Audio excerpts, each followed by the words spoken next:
बात झारखंड चुनाव की करेंगे, जहां पर चुनाव प्रचार जोरों से चल रहा है। धुआंधार प्रचार के बीच कल बीजेपी ने झारखंड के लिए चुनावी घोषणा पत्र जारी किया और इसे जारी करते वक्त गृह मंत्री अमित शाह ने घुसपैठियों के खिलाफ कड़ा एक्शन लेने का भरोसा दिलाया।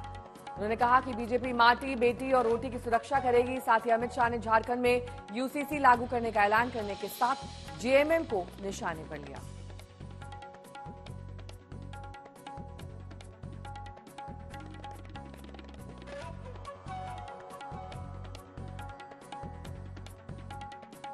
और संकल्प पत्र में किए गए 5 बड़े वादे आपको दिखा देते हैं। यूनिफॉर्म सिविल कोड लागू किया जाएगा झारखंड में, ये वादा इसमें किया गया है। घुसपैठियों को बाहर निकाला जाएगा, महिलाओं को 2100 रुपए दिए जाएंगे।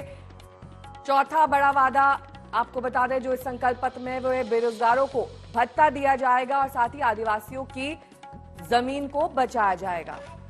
अमित शाह क्या कुछ कह रहे हैं कल संकल्प पत्र जारी करने के बाद, सुनिए।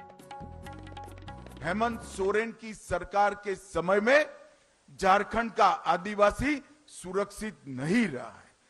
संथाल परगना में आदिवासियों की संख्या लगातार कम हो रही है। घुसपैठिए यहां आकर हमारी बेटियों के लुभाकर उनके साथ शादी कर रहे हैं और भूमि पर कब्जा कर रहे हैं।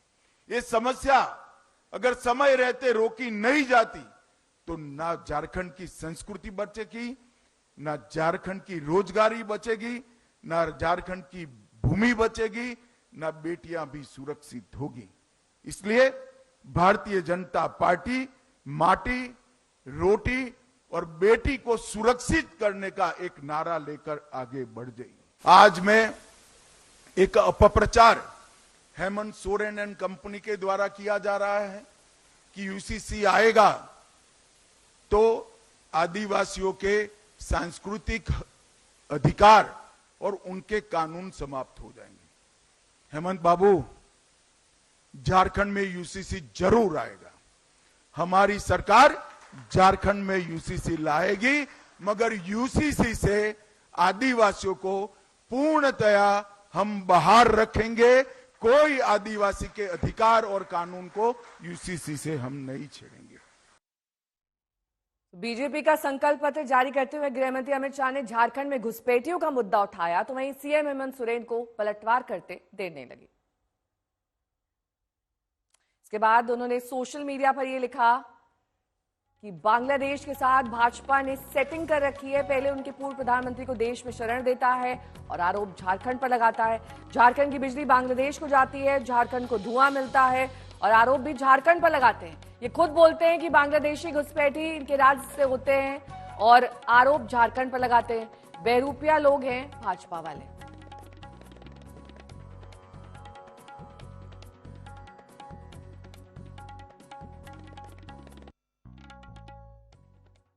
अभी बोलता है एनआरसी लागू करेंगे, यूसीसी लागू करेंगे। हमने कहा ना एनआरसी चलेगा ना यूसीसी चलेगा, यहां चलेगा तो सीएनटी एक्ट चलेगा, एसपीटी एक्ट चलेगा और पेशा कानून चलेगा। तो झारखंड में अपने संकल्प पत्र में बीजेपी ने कई बड़े ऐलान किए हैं, जिसमें माताओं बहनों को प्रतिमाह 2100 रुपए देने का ऐलान है। दीपावली रक्षाबंधन के मौके पर एक गैस सिलेंडर मुफ्त देने का ऐलान है। 2,87,000 सरकारी पदों पर निष्पक्ष भर्ती, ये ऐलान भी किया गया है। इसके अलावा 5 लाख स्वरोजगार के अवसर देने का वादा है। युवाओं को करियर में मदद के लिए 2,000 की प्रोत्साहन राशि है। इस तरह के कई अहम ऐलान इस संकल्प पत्र में किए गए। वहीं झारखंड में बीजेपी का चुनावी घोषणा पत्र जारी करते हुए गृह मंत्री अमित शाह ने आदिवासियों के अधिकारों का मुद्दा उठाया और यूसीसी लागू करने की बात कही। जवाब में जेएमएम और कांग्रेस ने बीजेपी पर झारखंड के लोगों को बरगलाने का आरोप लगा दिया। अगर आदिवासियों की के हित की बात वो करते हैं तो मणिपुर में क्या हो रहा है? आप मणिपुर की बात क्यों नहीं करते हैं? मणिपुर जल रहा है इतने सालों से, इतने महीनों से, आप लोग वहाँ झांकते तक नहीं हैं। असम में खुद झारखंड के कितने आदिवासी रहते हैं जिन्होंने वहाँ के चाय के बागानों को डेवलप करने में अपनी भूमिका निभाई। वहाँ वो स्पेशल ट्राइब का दर्जा के लिए वहाँ कितने दिनों से खूनी संघर्ष हो रहा है, उसके बारे में तो आप कभी नहीं सोचते हैं। देखिए, गृह मंत्री क्या बोलते हैं उनको पता नहीं है। वो अगर गृह मंत्री के तौर पे बोल रहे हैं तो गलत बात है, अगर भारतीय जनता पार्टी के नेता के तौर पे बोल रहे हैं तो सही बात है। झूठ बोलने की आदत है, आप क्यों बोल रहे हैं कि यूसीसी में आदिवासियों को शामिल नहीं किया जाएगा? क्योंकि आपने आदिवासियों को यूसीसी में शामिल किया है, उसके लिए आप अपनी क्षमा मांग रहे हैं। चुनाव का वक्त है, आप इस तरह की बात करके बरगलाना चाहते हैं। पीयूष मिश्रा मेरे सहयोगी जुड़ गए हैं तमाम जानकारी के साथ। पीयूष, देखिए, अब विपक्ष तो ये आरोप लगाएगा ही और कह भी रहा है, विपक्ष का जेएमएम कह रहा है, कांग्रेस कह रही है कि आदिवासियों को बरगलाने का काम बीजेपी कर रही है और इस तरह के बयानों से और साथ ही ये बात घोषणा पत्र में जारी करना ठीक नहीं है, खासतौर पर चुनाव के वक्त।